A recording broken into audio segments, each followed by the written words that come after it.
તો હવે ન્યૂઝરૂમની શરૂઆત કરીએ। હું છું આપની સાથે વિકાસ મકવાણા। સમાચારની શરૂઆત કરીશું। ગુજરાતમાં બીઝેડ ગ્રુપ એટલે કે ભૂપેન્દ્રસિંહ ઝાલાના કારસ્તાન વિશે તપાસ તો થઈ જ રહી છે, ત્યાં વધુ એક આવી જ સ્કીમ ચાલતી હોવાનો પર્દાફાશ થયો છે। રાજ્યમાં બીઝેડ પોન્જી સ્કીમ જેવા વધુ એક કાંડ યુનિક મર્કેટાઇલ ઇન્ડિયા લિમિટેડ કંપનીની ઓફિસ પર કેટલાક એજન્ટ આવી પહોંચ્યા। 2 વર્ષથી કોઈ વળતર આપવામાં નથી આવી રહ્યું। અમારી સાથે છેતરપિંડી કરવામાં આવી છે। ફિક્સ ડિપોઝિટની રકમ પાકતી મુદતે ન આપવાનો આરોપ એજન્ટો લગાવ્યો છે। છેલ્લા 3 વર્ષથી અમારા રૂપિયા ફસાયેલા છે તેવો આરોપ લગાવવામાં આવ્યો। આ કંપની સામે નવેમ્બરમાં રાજકોટમાં પણ એક ફરિયાદ નોંધાઈ હતી। જામનગરથી અમે આવી છે। જામનગર યુનિક કંપની છે, આમાં રોકાણ કરવા ફિક્સ ડિપોઝિટ બચત ખાતું છે, એમાં ડબલની લાલચ આપી 6 વર્ષ, એટલે 6 વર્ષ પૂરા થઈ ગયા। એમાં ડિપોઝિટ છે, ખાતામાં પૈસા ભરેલા છે, 10-15 લાખ રૂપિયા લેવાના છે, ત્યાં અમે ધક્કા જ ખવડાવે છે। અને વहाँ જઈએ તો પોલીસમાં અમે જઈએ તો જવાબ દેતા નથી કોઈ, એની ફૂલ લાગવો કોઈ છે રકમથી કોઈ જવાબ દેતું નથી। સ્કીમ હર મહિને ભરી શકી, બચત કરી શકી એ રીતના હતી કે ફિક્સ ડિપોઝિટ તરીકે 6 વર્ષ 7 મહિને ડબલ આપે છે। અને 6 વર્ષ 7 મહિના થઈ ગયા પછી પણ માથે 2 વર્ષ 2.5 વર્ષ 1.5 વર્ષ થયેલું છે ઘણા લોકોને, પણ એક પણ રૂપિયો મળેલ નથી। અમુક વ્યક્તિને 50% પેમેન્ટ મળેલું છે, કોઈને પાર્ટ પેમેન્ટ મળેલું છે, પણ હર વખતે વાયદા કરે છે કે આ તારીખે મળી જશે, અમારે પ્રોપર્ટી વેચાઈ ગઈ છે, એનું પેમેન્ટ આવવાનું છે, એમાંથી ચૂકવાઈ જશે, અને આપેલું નથી। એ લોકો તો એમ જ કહે છે કે દઈ દેશું। એમને ઓગસ્ટમાં લેટર આપ્યો હતો, પછી સપ્ટેમ્બરથી દેવાનું। હજી અમે આજે કેટલા 3 વર્ષથી ધક્કા ખાઈ છીએ કોરોના પછી। પબ્લિકોને પ્લોટે આપી દીધા છે, પણ દસ્તાવેજ નથી કરી દેતા એ લોકો એમ કહે છે કે ઓલું ડીમેટ ખાતું હોય ને એ કંપનીના નામનું ખુલતું નથી, ફ્લોટ થયો છે કંઈક, એટલે એ લોકો ખોલી નથી દેતા એમ કહે છે, અને બાના કાઢે દસ્તાવેજમાં રોજે રોજ। પણ પહેલાં અમને આવું કંઈ કીધું જ નહોતું। જે અમારા ઉપરના એજન્ટ છે એ લોકોએ અમને એમ કહેલું હતું કે તમે આમાં રોકાણ કરો, તમે મહિને 1000 રૂપિયા રોકશો તો તમને 4 વર્ષ સુધી ભરવાના, પછી તમને એની ડબલ મેચ્યોરિટી આપશે। અને આનું અમે પૂછ્યું કે રોકાણ તમે ક્યાં કરો છો, તો કે અમે હોટલમાં રોકાણ કરી છીએ ને હોટલને જે પૈસા આવે છે એમાંથી અમે તમને ડબલ આપી છે। અમે એ સવાલ કર્યા હતા કે આટલા ટકા તમે કઈ રીતે અમને આપો છો એમ, તો એણે અમને એમ કીધું કે હોટલમાં અમે રોકાણ કરી છીએ ને એટલે આપી છે। એટલે મારી નીચે 50 જણા છે, એ બધા ગરીબ માણસો છે, બધા નાના વર્ગના છે, બધા ઘરે આવીને ધમકી આપે છે કે અમે દવા પી લેશું, અમે આમ કરશું, અમે તેમ કરશું, બધાની હાયું લે છે આ લોકો। બધાને અમારે શું જવાબ આપવાનો? અત્યારે એમ જ કહે છે કે આવી જશે, ધારણા રાખો આવી જશે। કોરોના હતો કે એની હિસાબે કે હોટલો બધી બંધ થઈ ગઈ હતી, એના હિસાબે કે આવી રીતના થયું છે કે હવે હોટલો ચાલુ થઈ ગઈ છે એટલે તમારા બધાને પૈસા આપી દેશું। પણ અમારે જે અમારી એટલે બિચારા બધા મજૂર છે એને અમારે શું જવાબ દેવાનો સાહેબ? જીવ આમાં હથોડિયું મારીને ભંગાર કલું કરતા હોય એના પૈસા છે એ બિચારાઓને અમારે શું જવાબ દેવાનો? મારા 20 થી 25 લાખ છે રોકાયેલા, એમાં 15 લાખ મારા ખુદના છે અને બીજા કસ્ટમરના છે 10 લાખ। ગમે લાકડી લઈને ઘરે આવે એટલે એ તો સહન અમારે કરવું, જવાબ અમારે દેવો। આ લોકો તો એસી ઓફિસમાં બેઠા હોય એને કાંઈ નથી। મારા ખુદના 5.5 લાખ રૂપિયા છે અને મારા કસ્ટમરના 5 લાખ છે, એવી રીતે થઈને ટોટલ મારે 10 લાખનું છે। અને મારે સિચ્યુએશન એવું હતું કે ગયા વર્ષે જ મેચ્યોરિટી થઈ ગઈ હતી અને મારા સસરાને બેન્ચ સ્ટ્રોક આવેલો હતો, ત્યારે મેં મેડિકલ સિચ્યુએશનમાં મેં રૂપિયા માંગીને મેડિકલ સિચ્યુએશન હેન્ડલ કરી અને એ રીતે અમારે પ્રોબ્લેમ સોલ્વ કર્યો। અને હજી લોન અમારી પૂરી નથી થઈ, એટલે લોન લઈને પણ અમે એવી રીતે સેટ કરી। તો આ યુનિક મર્કેટાઇલ કંપનીએ યુનિક રીતે લોકો સાથે છેતરપિંડી કરી છે અને તેનું મુખ્ય સેન્ટર જામનગર હોવાની વિગતો છે। જામનગરની આ ખાનગી પેઢી કે જેણે પોન્જી સ્કીમ ચલાવી અને તેનો જે મુખ્ય સૂત્રધાર છે તેનું નામ છે રાજકુમાર રાવ, જેનું બંગાળ કનેક્શન છે।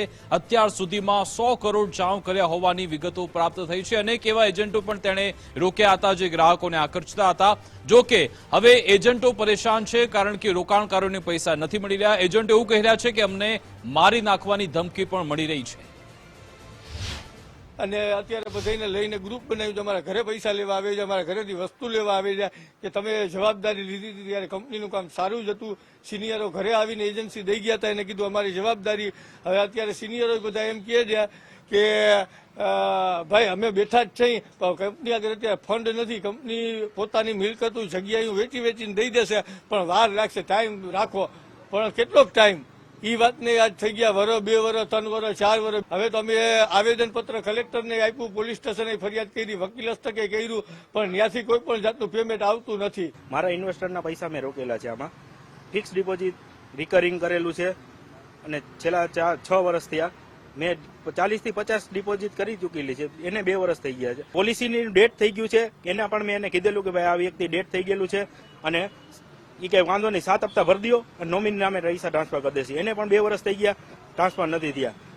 અને હું પણ અમદાવાદ પર જઈ ચૂકેલો. અમદાવાદ ત્યાંના માલિક છે રાજકુમાર રાય સાહેબ, એને મળેલો. અહીંયા મને આખો દિવસ બેસાડી રાખેલો અને હું એને કીધું 10 મિનિટ મને મળો, 10 મિનિટ મારે કામ છે, મારે પોલિસી બતાડી. મને 2 દિવસનું કીધેલું હતું. હું જાન્યુઆરીમાં લાસ્ટ ગયો હતો, અહીંયા 2 દિવસનું કીધેલું હતું. એવી રીતે ખૂબ ને ખૂબ ધક્કા ખવડાવે. લાસ્ટમાં આપણે ફોન કરીએ તો ફોન ન ઉપાડે. કોઈ પણ જાતનો અહીંયા સિનિયર કોઈ જવાબ નથી આપતા.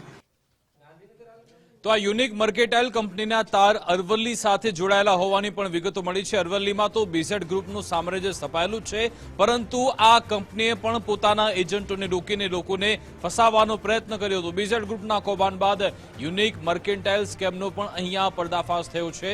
અરવલ્લીના પણ ઘણા બધા લોકોના પૈસા આ કંપનીમાં ફસાયેલા છે. અનેક એવા રોકાણકારો હવે રડી રહ્યા છે, કારણ કે આ પેઢીનું ઉઠામણું થયું હોય તેવું લાગી રહ્યું છે. બાયડ સહિતના વિસ્તારના લોકોના નાણાં આ સ્કીમમાં ફસાયાની આશંકા છે. આ લોકોએ 2016 સાલમાં મેં 1 લાખ રૂપિયાનું રોકાણ કરાવડાવ્યું હતું. બાયડમાં જયંબે મેડિકલ નામની મેડિકલ સ્ટોર ચલાવતા જયેશભાઈ પટેલે 1 લાખ રૂપિયાની એમની જવાબદારી પર રોકાણ કરાવ્યું હતું કે ભાઈ તમને 5 વર્ષે તમને 2 લાખ રૂપિયા મળશે, અને એના સર્ટી આપ્યા હતા 50,000 અને જેની મેચ્યોરિટી ડેટ 2022 હતી. મેચ્યોરિટી ડેટ પૂરી થયાના 4 વર્ષ સુધી હજી સુધી ખાતામાં માત્ર 50,000 રૂપિયા જ આવેલ છે. અને જો તેમની ઓફિસે રૂબરૂ જઈએ છીએ તો કોઈ જવાબ મળતા નથી. અને ત્યાં ડોડિયા સાહેબ કરીને એક સાહેબ છે, જે સંસ્થાનું મેનેજમેન્ટ જે મેનેજર છે, એમને મળીએ છીએ તે એવો જવાબ આપે છે કે તમે જે એજન્ટથી પૈસા રોક્યા હોય એ એજન્ટ જોડેથી તમે લઈ લો પૈસા. અમે એજન્ટોને 30% સુધી કમિશન આપેલું છે. અમારી સાથે એક રોકાણકાર ફોનલાઈન પર જોડાઈ ગયા છે, જેમનું નામ છે મેગલ શાહ. મેગલભાઈ, આપનું ગુજરાત ફર્સ્ટમાં સ્વાગત છે. આ યુનિક મર્કેટાઇલ કંપની આખરે કેવી રીતે લોકોને ફસાવતા હતા, કેવી રીતે લાલચ આપતા હતા કે તમે આટલા પૈસા રોકો, તમને આટલું વળતર મળશે? જી સાહેબ, આ લોકો આપણને એવું કહેતા કે તમે પૈસા રોકો, એ 1 લાખ રૂપિયાની ફિક્સ ડિપોઝિટ કરો તો 5 વર્ષ પછી તમને 2 લાખ રૂપિયા મળશે. અચ્છા, તમે આ સ્કીમમાં પૈસા કેટલા રોક્યા હતા આમાં? મેં સાહેબ 1 લાખ રૂપિયા રોક્યા. અચ્છા, તમે કેટલા વર્ષોથી આ સ્કીમમાં તમે રોકાણ કરો છો? 2022 મારી મેચ્યોરિટી ડેટ હતી, પણ આજ સુધી ખાલી માત્ર મને 50,000 રૂપિયા આપ્યા છે 2 લાખના સર. અચ્છા મેગલભાઈ, તમને આ સ્કીમથી કશું કોઈ વળતર આપવામાં આવ્યું હતું? કોઈ લાભ થયો છે તમને? કોઈ લાભ થયો નથી. આપણે શું કહેવાય, જી, આ મેચ્યોરિટી સમયે આ લોકો જોડે આપણે જયારે પૈસા માટે ગયા તો આ લોકો એમનું કોઈ પ્રૂફ પકડાય નહીં, એટલા માટે આપણને વિશ્વાસમાં લઈને પહેલા મારા જોડેથી આ જે મેચ્યોરિટી ડેટનો જે સર્ટી હતો એ ઓરિજિનલ સર્ટી લઈ લીધો, કેન્સલ ચેક લીધો, પાન કાર્ડની ઝેરોક્સ લીધી, આધાર કાર્ડની ઝેરોક્સ લીધી અને તમારા એકાઉન્ટમાં પૈસા આવી જશે. મેં કીધું ભાઈ આવું ના હોય ને. મેં કીધું તમે SBI કે બેંક ઓફ બરોડામાંથી જો ફિક્સ ડિપોઝિટ તોડાવો છો તો એ લોકો તો મેં તાત્કાલિક સેવિંગ એકાઉન્ટમાં પેમેન્ટ આપો છો. તો તમારી જે સંસ્થાનું નામ મલ્ટી સ્ટેટ કોઓપરેટિવ બેંક છે એ તાત્કાલિક પેમેન્ટ કેમ ના મળે? અચ્છા મેગલભાઈ, તમને આ સ્કીમ વિશે કોણે જાણકારી આપી હતી? કોણે કહ્યું હતું કે એક આવી સ્કીમ આવી છે, એક આવી કંપની છે જે લોકોને એકા ડબલ કરી આપે છે? તમારા ધ્યાનમાં આ સ્કીમ કેવી રીતે આવી? જયેશ પટેલ કરીને બાયડમાં જયંબે મેડિકલ સ્ટોર ધરાવે છે. અચ્છા, હા, એ ભાઈએ મને આવીને જાણ કરી તો તમે આમાં પૈસા રોકો.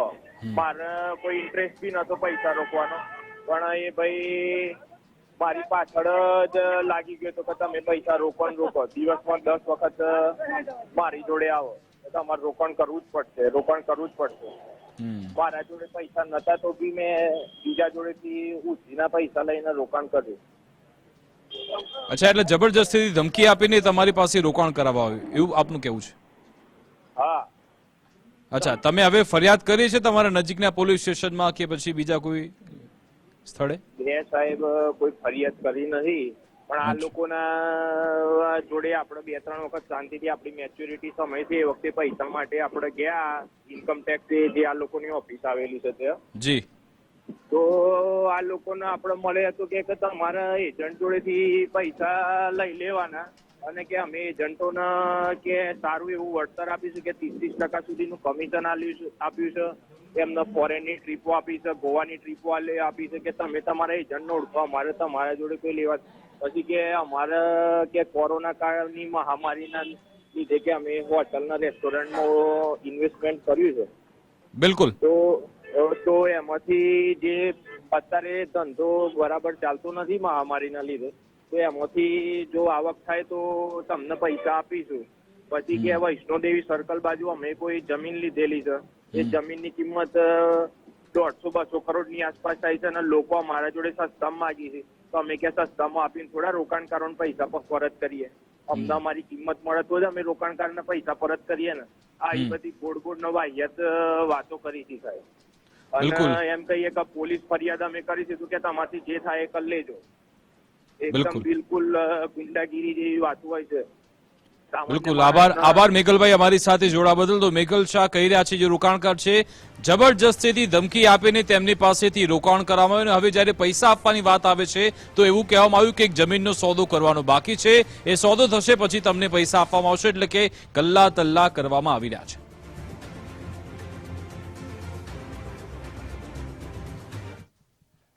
તો આખી જે કંપની છે યુનિક મર્કેન્ટાઇલ, તેના જે એક ડિરેક્ટર છે, સંચાલક છે, તેમણે ગુજરાત ફર્સ્ટ પર ખુલાસો કર્યો છે અને હવે તેમણે એવી વાત કરી છે કે અહીંયા જે લોકો આવ્યા, આ રીતે લોકોએ પોતાનો રોષ વ્યક્ત કર્યો, તે દુર્ભાગ્યપૂર્ણ છે. વધુ એક પોન્જી સ્કીમનો આ પર્દાફાશ, અને ડાયરેક્ટર ઉત્કર્ષ રાયે ગુજરાત ફર્સ્ટ પર હૈયા ધારણા પણ આપી છે. તેમણે કહ્યું કે રોકાણકારો અહીંયા આવ્યા તે દુર્ભાગ્યપૂર્ણ છે, પરંતુ તેમને રકમ પરત મળી જશે. કાયદામાં રહીને રોકાણકારોના નાણાં લીધાનો પણ તેમણે દાવો કર્યો છે. રાજ્યમાં બીઝેડના કૌભાંડ બાદ વધુ એક કૌભાંડની આશંકાઓ સાથે અને આક્ષેપો સાથે જામનગરના કેટલાક રોકાણકારો અમદાવાદ આવ્યા હતા. અમદાવાદની અંદર સ્થળ અને સંસ્થાનું નામ છે યુનિક મર્કન્ટાઇલ બેંક લિમિટેડ. તેમના ડિરેક્ટર છે ઉત્કર્ષ રાય, એ આપણી સાથે વાતચીત કરીશું. ઉત્કર્ષભાઈ, આખો મુદ્દો શું હતો? કેટલા સમયથી આ આખો ઘટનાક્રમ ચાલ્યો? હા, કંપનીમાં સારા દિવસોએ આવે છે ને ખરાબ દિવસોએ આવે છે. 30 વર્ષ જૂની કંપની છે, તો આ જ લોકોએ સારા દિવસોએ જોયા છે. અને આજે કંપનીમાં એક લિક્વિડિટીનો પ્રોબ્લેમ છે, એ પોસ્ટ કોરોનાના લીધે છે. કોઝ અવર કોર બિઝનેસ, જે અમારો મેઇન બિઝનેસ હતો, એ હોસ્પિટાલિટીમાં હતો, હોટેલ્સનો હતો. જોડે જોડે અમારો બિઝનેસ લેન્ડનો હતો. અને બંને એક એવું કહેવાય કે લક્ઝુરિયસ સેગમેન્ટ છે. પ્લોટે લોકો ત્યારે ખરીદે જ્યારે પૈસા હોય, લોકો ફરવાય ત્યારે જાય જ્યારે પૈસા હોય. તો હમણાં still India is gaining back from corona. એવું નથી કે ઇન્ડિયા આખું ટ્રેક ઉપર આવી ગયું છે. તો એના લીધે થોડી લિક્વિડિટી પ્રોબ્લેમ હતી. આપના માધ્યમથી હું સ્ટાફને, દરેક મેમ્બરને આ વસ્તુનો આભાર પ્રકટ કરવા માંગુ છું, જે પેશન્સ એ લોકોએ રાખ્યું છે. અમે એક 6 મહિનાની મુદ્દત માંગીએ છીએ, જેમાં આ બધી વસ્તુઓ, જે બધા મિસકન્સેપ્શન્સ ઉભા થયા છે, એને અમે સોલ્વ કરી શકીશું. ગુજરાત ફર્સ્ટના માધ્યમથી તમારા રોકાણકારોને, તમારા ગ્રાહકોને શું આશ્વાસન આપવા માંગો છો? કારણ કે તેઓ કહી રહ્યા છે કે 6 મહિનાના વાયદાઓ તો અનેક વખત થયા છે, અગાઉ પણ થયા છે. ઉત્કર્ષભાઈ, તો આ વખતે એવું કોઈ કોન્ક્રીટ વર્કઆઉટ થશે આ આખા મુદ્દા પર? જી સાહેબ, છેલ્લા 6 મહિનાની, હું કહીશ છેલ્લા 9 મહિનાથી અમે અમારા વાયદા ઉપર નથી ઉતરી શક્યા. એનું કારણ એ જ છે કે જે ડીલ અમે માર્કેટમાં કરતા હતા, ક્યાંક ને ક્યાંક એ ડીલ પરત પાછી અમારા જોડે આવતી હતી. કોક જોડે ટોકન લીધા, અમને ટોકન પાછું આપી ગયું, અથવા અમે કોકને વેચ્યું, એને અમને ટોકન પાછું આપવું પડ્યું. તો એ બધાની અસમંજસની સ્થિતિ હતી. બટ હવે ધીરે ધીરે વસ્તુઓ ટ્રેક ઉપર આવે છે, વસ્તુઓ લાઈન ઉપર આવે છે, કેમ કે લોકોના પેમેન્ટ આવવાના ચાલુ થઈ ગયા, અને એ જ પ્રમાણે અમે લોકોને પેમેન્ટ આપવાના ચાલુ કર્યા. એટલે હું આ આશ્વાસન મારા મેમ્બર્સને આપું છું કે આવતા 6 મહિનામાં પરિસ્થિતિ બિલકુલ વિપરીત હશે આની. કેમેરામેન યોગેશ ઠક્કર સાથે કલ્પિન ત્રિવેદી, ગુજરાત ફર્સ્ટ, અમદાવાદ.